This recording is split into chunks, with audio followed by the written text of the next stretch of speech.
Hello नमस्कार मेरे प्यारे साथियों, आज फिर से मैं आपके सामने राजस्थान पशु परिचर भर्ती परीक्षा 2024 एनिमल अटेंडर के लिए पार्ट ए का मॉडल पेपर 29 आपके सामने लेकर आया हूं, जो कि बहुत ही शानदार व बहुत ही गजब का मॉडल पेपर है, जहां से आपको एग्जाम में हूबहू क्वेश्चन देखने को मिलेगा।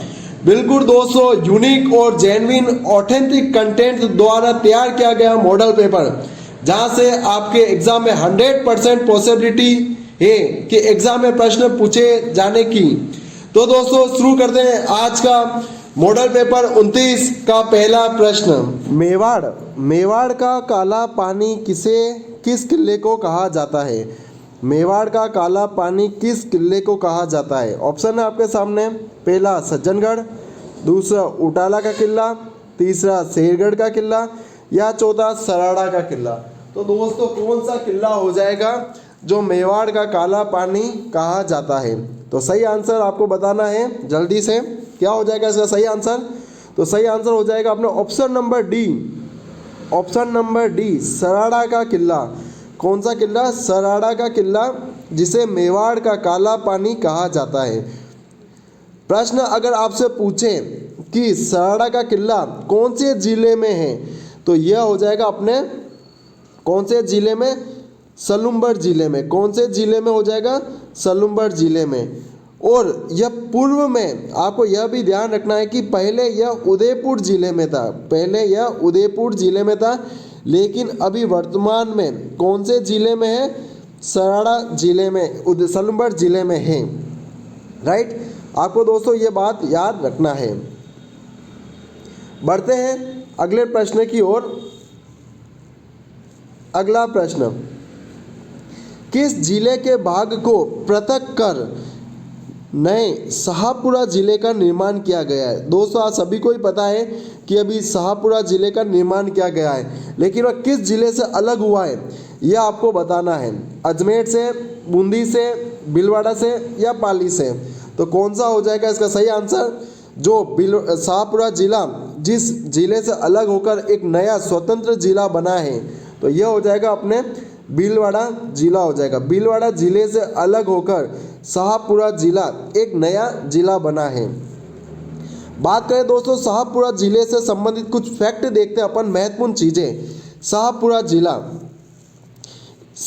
जिले में आप सभी को पता है राम स्नेही संप्रदाय की प्रधान पीठ है। राम स्नेही संप्रदाय की एक प्रधान पीठ है, जो कहाँ पर है? शाहपुरा जिले में।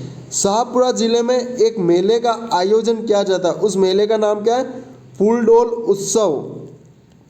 उत्सव कहाँ आयोजित किया जाता है? फूलडोल उत्सव आयोजित किया जाता है शाहपुरा जिले में आयोजित किया जाता है। तो दोस्तों आपको ये शाहपुरा जिले से संबंधित कुछ बातें आपको याद रखनी पड़ेगी। तो बढ़ते हैं अपन अगले प्रश्न की ओर। अगला प्रश्न क्या है? अगला प्रश्न है आपके सामने, अलवर में स्थित पुरजन विहार का निर्माण किसने करवाया था? अलवर में स्थित पुरजन विहार का निर्माण किसने करवाया था? शिवदान सिंह ने, महाराज मंगल सिंह ने, महाराज विनय सिंह ने या महाराज जय सिंह ने कराया था? करेक्ट आंसर आपको बताना है दोस्तों, प्रश्न को पढ़कर आपको सही आंसर बताना है। तो इसका सही आंसर हो जाएगा शिवदान सिंह। क्या हो जाएगा? पुरजन विहार का निर्माण शिवदान सिंह ने करवाया था। शिवदान सिंह। दोस्तों इस पुरजन विहार को अपन कंपनी गार्डन के नाम से भी जानते हैं। अब तो आपको पता पड़ ही गया होगा कि पुरजन विहार, जिसे हम कंपनी गार्डन के नाम से जानते हैं, अब कंपनी गार्डन जो कौन से जिले में स्थित है? यह है अपने अलवर जिले में स्थित है। तो प्रश्न पूछा गया था प्रीवियस ईयर के एग्जाम, कर्मचारी चयन बोर्ड द्वारा एग्जाम में पूछा गया है कि कंपनी गार्डन कौन से जिले में निर्माण हो रहा है? तो इसका कौन से जिले में निर्माण हो रहा है? अलवर जिले में निर्माण हो रहा है। जबकि कंपनी गार्डन को अपन पुरजन विहार के नाम से भी जाना जाता है। किस नाम से जाना जाता है? पुरजन विहार के नाम से। अगला प्रश्न इसी प्रकार से बहुत शानदार होने वाला है। बढ़ते हैं अगले प्रश्न की ओर। निम्न में से दूध बावड़ी कहाँ पर स्थित है? नाडोल में, ओसिया में, रुनीचा में या माउंट आबू में। ऑप्शन आपके सामने दे रखे हैं और सही आंसर आपको बताना है कि दूध बावड़ी कहाँ पर स्थित है। सही आंसर आपको बताना है दोस्तों कि दूध बावड़ी कहाँ पर स्थित हो जाएगी। तो ये दूध बावड़ी सिरोही जिले में स्थित है। अब जिला तो आपको पता है सिरोही जिला, लेकिन कौन से क्षेत्र में, तो ये हो जाएगा अपने माउंट आबू क्षेत्र में स्थित है दूध बावड़ी। अगला प्रश्न काफ़ी महत्वपूर्ण प्रश्न है, इंपॉर्टेंट करके लिखो दोस्तों। एग्जाम में बहुत बार पूछा गया है कि जो थर्मल है, कौन सा थर्मल, कवई थर्मल पावर परियोजना राजस्थान के किस जिले में संचालित की जा रही है। नागौर में, कोटा में, बारां में या प्रतापगढ़ में। कौन से जिले में कवई थर्मल पावर परियोजना संचालित की जा रही है। दोस्तों अब एग्ज़ाम आपके नज़दीक है और सभी आंसर आपको सही बताने हैं, ताकि आप ऐसे प्रश्नों को करके अधिक से अधिक आपको मोटिवेशन मिले। तो कौन सा इसका प्रश्न का आंसर सही हो जाएगा। सही आंसर हो जाएगा कवई थर्मल पावर परियोजना, जो कौन से जिले में है, बताओ दोस्तों क्या हो जाएगा इसका सही आंसर। तो इसका सही आंसर हो जाएगा ऑप्शन नंबर सी, बारां जिला। कौन सा जिला, बारां जिला, जिसमें कवई थर्मल पावर परियोजना बारां जिले में संचालित की जा रही है। इसी प्रकार हम नेक्स्ट प्रश्न की ओर चलते हैं। अगला प्रश्न है जो बहुत ही शानदार और जानदार होने वाला है, जो बार बार एग्जाम में पूछा जाता है दोस्तों। क्या है, मध्य प्रदेश के कितने जिले राजस्थान को स्पर्श करते हैं। बहुत बार एग्जाम में पूछा गया है, इंपॉर्टेंट, डबल स्टार नोट कर दो, काफ़ी बार एग्जाम में पूछा गया है। अधीनस्थ बोर्ड का फेवरेट सवाल है कि मध्य प्रदेश के कितने जिले राजस्थान को स्पर्श करते हैं। 9 जिले, 10 जिले, 8 या 7। कितने जिले करते हैं, तो 10 जिले राजस्थान की सीमा को राजस्थान के साथ स्पर्श करते हैं। दोस्तों अगर पूछे मध्य प्रदेश राजस्थान के साथ कितनी स्थलीय सीमा बनाता है, कितनी स्थलीय सीमा बनाता है ये, तो ये 1600 किलोमीटर स्थलीय सीमा बनाता है। कितने किलोमीटर, 1600 किलोमीटर। कल के सेशन में आपने पढ़ा था कि मध्य प्रदेश जो राजस्थान के साथ कितनी स्थलीय सीमा बनाता है, तो कितनी बनाता है, 1600 किलोमीटर बनाता है। अगला प्रश्न क्या है, लाठी सीरीज किस जिले में है। प्रश्न क्या है आपके सामने, लाठी सीरीज किस जिले में है। सभी को इसका सही आंसर बताना है। किस जिले में होगी लाठी सीरीज, ब्यावर में, जैसलमेर में, बालोतरा में या बीकानेर में। क्या होगा दोस्तों इसका सही आंसर। सही आंसर हो जाएगा इसका जैसलमेर।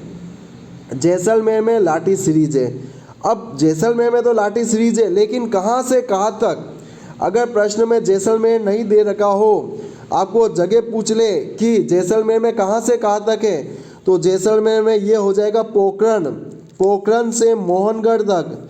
कहाँ तक, पोखरण से मोहनगढ़ तक एक यह जल पट्टी है। कौन सी है, जल पट्टी है। इसी जल पट्टी को हम लाठी सीरीज कहा जाता है। तो याद रखना दोस्तों, आपको जैसलमेर नहीं दे रखा हो तो जैसलमेर की जगह ये क्षेत्र भी दे रखे होते हैं एग्जाम में, पोखरण से मोहनगढ़ तक। अगला प्रश्न है, गिरवा पहाड़ियाँ किस जिले में स्थित है। गिरवा की पहाड़ियाँ किस जिले में स्थित है। शाहपुरा में, सिरोही में, सलूम्बर में या उदयपुर में। जो उदयपुर जिला है, उदयपुर जिले के चारों ओर तस्तरी नुमी जो पहाड़ियाँ हैं उसे ही हम गिरवा कहते हैं। याद रखना दोस्तों, गिरवा जो उदयपुर जिले के चारों ओर एक तस्तरी नुमा जो पहाड़ी बनी हुई है उसे ही हम गिरवा की पहाड़ी कहते हैं। तो इसका 100% सही आंसर हो जाएगा उदयपुर जिला। अगला प्रश्न क्या है, कौन से लोक देवता ने जोधपुर ग्रामीण के शेरगढ़ ठिकाने पर शासन किया था। कौन से लोक देवता ने जोधपुर ग्रामीण के शेरगढ़ ठिकाने पर शासन किया था। मल्लीनाथ जी ने, तल्लीनाथ जी ने, पाबू जी ने या कल्ला जी ने। तो कौन हो जाएंगे दोस्तों, अपने सही आंसर निकल कर आता है तल्लीनाथ जी। क्या हो जाएगा इसका सही आंसर निकल कर आता है तल्लीनाथ जी। तल्लीनाथ जी जिन्होंने जोधपुर ग्रामीण के शेरगढ़ ठिकाने पर शासन किया था। जबकि तल्लीनाथ जी का आपसे प्रश्न पूछे एग्जाम में कि तल्लीनाथ जी का मंदिर कहाँ पर स्थित है, आपको सही आंसर बताना है कि तल्लीनाथ जी का मंदिर कहाँ पर स्थित है? तो तल्लीनाथ जी का मंदिर जालोर में स्थित है। जालोर में भी कौन सी पहाड़ी पर? पाचोटा गांव की पहाड़ी पर। तो दोस्तों आपको तल्लीनाथ जी के बारे में इतना तो आपको पता ही होना चाहिए कि तल्लीनाथ जी का मंदिर पाचोटा गांव की पहाड़ी पर स्थित है। इसी प्रकार अगले प्रश्न की ओर बढ़ते हैं। अगला प्रश्न क्या है आपके सामने? उदयपुर से जयसमंद झील, और जयसमंद झील जो कहाँ पर है? सलूम्बर जिले में। याद रखना दोस्तों, अब जयसमंद झील चेंज हो चुकी है, जो सलूम्बर जिले में है। उदयपुर से जयसमंद झील की ओर जाने वाला मार्ग पर स्थित दर्रा है। जो उदयपुर है, ये उदयपुर है और यह सलूम्बर है। इस झील के बीच में, उदयपुर से सलूम्बर झील के बीच में जो मार्ग है, उस मार्ग पर स्थित कौन सा दर्रा है? आपको बताना है कौन सा दर्रा है जो उदयपुर से जयसमंद झील को जोड़ता है। हाथी दर्रा, फुलवारी की नाल, सोमेश्वर की नाल या केवड़ा की नाल, जो उदयपुर और जयसमंद झील को आपस में जोड़ता है। तो कौन सा दर्रा हो जाएगा? सही आंसर निकल कर आता है केवड़ा की नाल। क्या हो जाएगा दोस्तों? केवड़ा की नाल, जो उदयपुर और सलूम्बर जिले को जोड़ता है। याद रखना दोस्तों, केवड़ा की नाल उदयपुर और सलूम्बर जिले को जोड़ता है। जबकि हाथी दर्रा यह उदयपुर और सिरोही जिले को जोड़ता है। उदयपुर और सिरोही जिले को जोड़ता है कौन? हाथी दर्रा। जबकि फुलवारी की नाल कहाँ पर है? उदयपुर जिले में स्थित है। और सोमेश्वर की नाल कहाँ पर है? पाली जिले में स्थित है। तो इस प्रश्न से आपको ये चारों ही ऑप्शन याद रखने हैं कि हाथी दर्रा जो कहाँ पर, कौन से जिलों को जोड़ता है? उदयपुर से सिरोही जिले को जोड़ता है। जबकि फुलवारी की नाल उदयपुर में स्थित है, सोमेश्वर की नाल पाली में स्थित है, केवड़ा की नाल जो उदयपुर और सलूम्बर जिले को आपस में जोड़ती है। तो इस प्रश्न का सही आंसर निकल कर आता है केवड़ा की नाल। बढ़ते हैं अगले प्रश्न की ओर कि कौन सी नमक की झील जयपुर और जोधपुर रियासतों के मध्य साझा का अधिकार था? कि किस नमक की झील पर जयपुर और जोधपुर के मध्य साझा अधिकार था? पिचोला झील, फतेह सागर झील, पंचपदरा झील या सांबर झील? तो कौन सी झील हो जाएगी दोस्तों? नमक की झील पूछा है दोस्तों। तो इसमें पिचोला और फतेह सागर झील ये नमक की झील नहीं है। बची अपने कौन सी? पंचपदरा और सांबर झील। तो नमक की झील हो जाएगी अपने कौन सी? सांबर झील, जिसमें अपने जयपुर और जोधपुर रियासतों का क्या था? साझा अधिकार था। अब एग्जाम में अगर आपसे पूछे दोस्तों कि साझा अधिकार तो जयपुर और जोधपुर रियासतों के मध्य था, लेकिन उस समय शासक कौन थे? जयपुर और जोधपुर के शासक कौन थे? तो इस जयपुर और जोधपुर के शासक हो जाएंगे, जयपुर के तो हो जाएंगे राम सिंह। कौन हो जाएंगे? जयपुर के तो हो जाएंगे राम सिंह, जबकि जोधपुर के हो जाएंगे तखत सिंह। कौन हो जाएंगे? राम सिंह और तखत सिंह के मध्य यह समझौता हुआ था, सांबर झील का समझौता हुआ था। तो आपको याद रखना है कि नमक की झील के मध्य किन दो रियासतों के मध्य एग्रीमेंट या साझा हुआ था? जयपुर और जोधपुर। आपसे शासक के बारे में पूछे तो राम सिंह और तखत सिंह उस समय के शासक थे। अगला प्रश्न क्या है? हजार हवेलियों का शहर कहलाता है। हजार हवेलियों का शहर कौन सा कहलाता है? सीकर, बीकानेर, जोधपुर या जैसलमेर? तो कौन सा शहर हजार हवेलियों का शहर कहलाता है? बीकानेर शहर कहलाता है। कौन सा शहर कहलाता है? बीकानेर शहर। तो करेक्ट आंसर इसका सही हो जाएगा बीकानेर शहर। अगला प्रश्न, राजस्थान के किस भाग में लवणीयता की समस्या सर्वाधिक होती है? कौन से भाग में लवणीयता की समस्या सर्वाधिक होती है? लवणीयता बोल दो या सेम की समस्या बोल दो। सेम की समस्या तो कौन से भाग में होती है? तो ये होती है अपने पश्चिमी भाग में देखने को मिलती है दोस्तों। कौन से भाग में मिलती है? पश्चिमी भाग में देखने को मिलती है। तो इसका सही आंसर निकल कर आता है ऑप्शन नंबर बी, पश्चिमी क्षेत्र। अगला प्रश्न क्या है? किस लोक देवता के माता पिता का नाम हंसा देवी और लोट जी था? दोस्तों एग्जाम में लोक देवता से संबंधित अब उनके माता पिता के नाम भी आपसे पूछे जा सकते हैं। तो हंसा देवी और लोट जी किस लोक देवता के माता पिता का नाम था? जसनाथ जी, पीपा जी, निरंजनी या जाम्बू जी? तो कौन हो जाएगा दोस्तों? इसका सही आंसर हो जाएगा अपने जाम्बोजी हो जाएगा दोस्तों। जाम्बोजी कौन हो जाएंगे? हंसा देवी और लॉर्ड जी के पुत्र थे, जाम्बोजी हो जाएंगे दोस्तों। जाम्बोजी से कुछ इंपॉर्टेंट फैक्ट अपन देखें दोस्तों, तो जाम्बोजी के जन्म की बात करें दोस्तों, तो जाम्बोजी का जन्म कब हुआ था? जाम्बोजी का जन्म? तो दोस्तों जाम्बोजी का जन्म कहाँ पर हुआ था? जाम्बोजी का जन्म, इनका जन्म हुआ था नागौर जिले में हुआ था। कब हुआ था? 1451 में हुआ था दोस्तों। जाम्बोजी के गुरु का नाम क्या था? जाम्बोजी के गुरु का नाम था गोरखनाथ था। इनके समकालीन संत कौन थे? जसनाथ जी थे। जाम्बोजी, इनकी समाधि कहाँ पर है? इनकी समाधि है मुकाम, और मुकाम कहाँ पर है? मुकाम है बीकानेर में। और इनकी समाधि पर ही इनका मेले का आयोजन किया जाता है। कब किया जाता है? इनके मेले का आयोजन किया जाता है फाल्गुन अमावस्या और अश्विन अमावस्या को इनके मेले का आयोजन किया जाता है। जाम्बोजी द्वारा एक संप्रदाय की स्थापना की थी। कौन सा संप्रदाय? बिश्नोई संप्रदाय की स्थापना की थी। और उसी बिश्नोई संप्रदाय में कितने नियम थे? 29 नियम थे दोस्तों। तो आपको जाम्बोजी के बारे में इतना तो आपको पता ही होना चाहिए दोस्तों कि जाम्बोजी का जन्म 1451 में नागौर में हुआ था। इनके पिता का नाम हंसा देवी, माता का नाम लॉर्ड जी था। पिता का नाम लॉर्ड जी और माता का नाम हंसा देवी था। गुरु का नाम गोरखनाथ था। समकालीन संत जसनाथ जी थे। इन्होंने बिश्नोई संप्रदाय की स्थापना की थी। इनकी समाधि और पीठ कहाँ पर है? मुकाम बीकानेर में है। अगला प्रश्न इसी प्रकार बहुत शानदार होने वाला है। फूटा देवल मेला कहाँ आयोजित किया जाता है? फूटा देवल मेला कहाँ आयोजित किया जाता है? सीकर में, राजसमंद में, जोधपुर में या उदयपुर में? 4 ऑप्शन है और चारों ऑप्शन को देखकर आपको सही आंसर बताना है कि फूटा देवल का मेला कहाँ आयोजित किया जाता है? सीकर में, राजसमंद में, जोधपुर में या उदयपुर में? तो दोस्तों इसका सही आंसर क्या हो जाएगा? तो इसका सही आंसर निकल कर आता है राजसमंद जिला दोस्तों। राजसमंद जिले में फुट्टा देवल का मेला का आयोजन किया जाता है। अगला प्रश्न इसी प्रकार से बहुत ही शानदार होने वाला है। अगला प्रश्न क्या है? अगला प्रश्न, चंपाकली आभूषण शरीर के किस अंग पर पहना जाता है?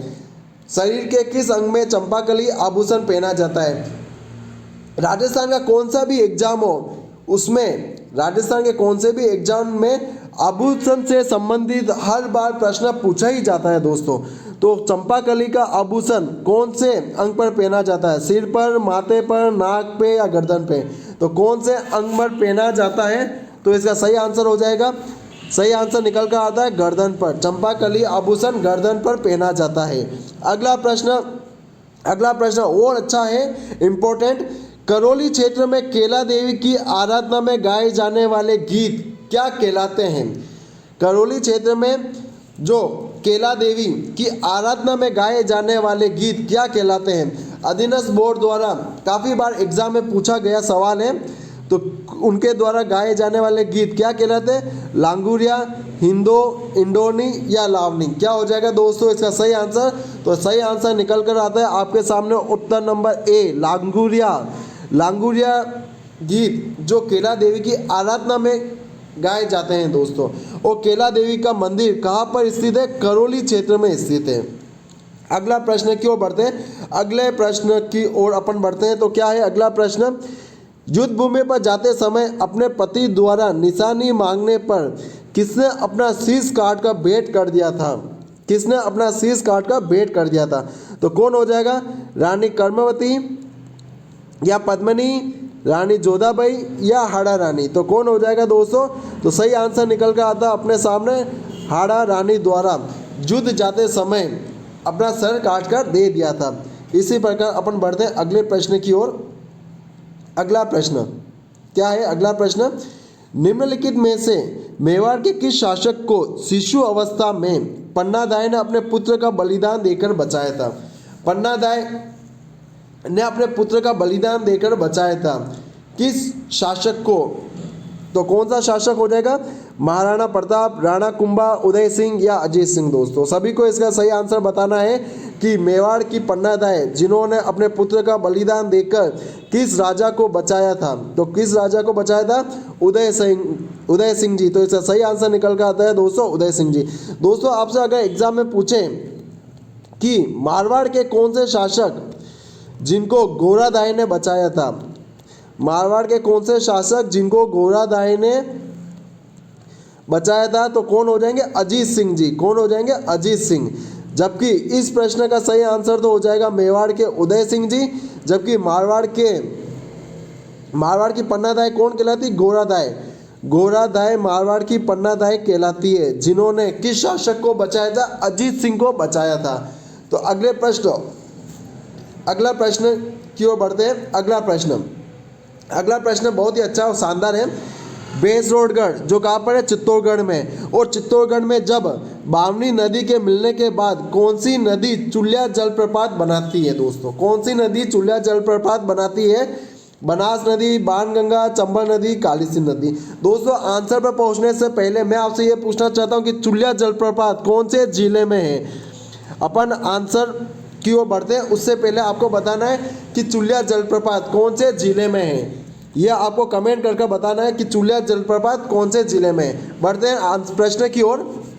प्रश्न क्या है आपके सामने कि बामनी नदी, जब चित्तौड़ में बामनी नदी के मिलने के बाद कौन सी नदी पर चुलिया जलप्रपात बनाती है? बनास, बाणगंगा, चंबल या काली सिंध? तो कौन सी नदी हो जाएगी? अपने चंबल नदी दोस्तों। चंबल नदी जो राजस्थान के चित्तौड़ के 84गढ़ नामक स्थान से प्रवेश करती है। राजस्थान के चित्तौड़ के 84गढ़ नामक स्थान से प्रवेश करती है। राजस्थान में चंबल नदी पर टोटल 4 बांध बने हुए हैं। चंबल नदी पर टोटल 4 बांध बने हुए, जिसमें से राजस्थान में 3 बांध हैं। कौन से? चित्तौड़ में 3 बांध है। राणा प्रताप सागर बांध जो चित्तौड़ में, कोटा सागर बांध और जवई सागर बांध जो राजस्थान में 3 बांध है, और एक बांध जो कहाँ पर है? अपने एमपी में गांधी सागर बांध है। तो आपको चंबल नदी से संबंधित इतने प्रश्न तो फैक्ट तो आपको याद होने ही चाहिए दोस्तों। अगला प्रश्न इसी प्रकार बहुत इंपॉर्टेंट होने वाला है। नेक्स्ट प्रश्न, राजस्थान में गरासिया जनजाति की पवित्र झील कौन सी है? गरासिया जनजाति, नक्की झील, पुष्कर झील, कोलिया झील या बूंद झील? कौन सी झील जो गरासिया जनजाति से संबंधित है दोस्तों? प्रश्न की आंसर से पहले मैं आपको गरासिया जनजाति से संबंधित एक फैक्ट बताता हूँ कि गरासिया जनजाति सर्वाधिक कौन से जिले में पाई जाती है?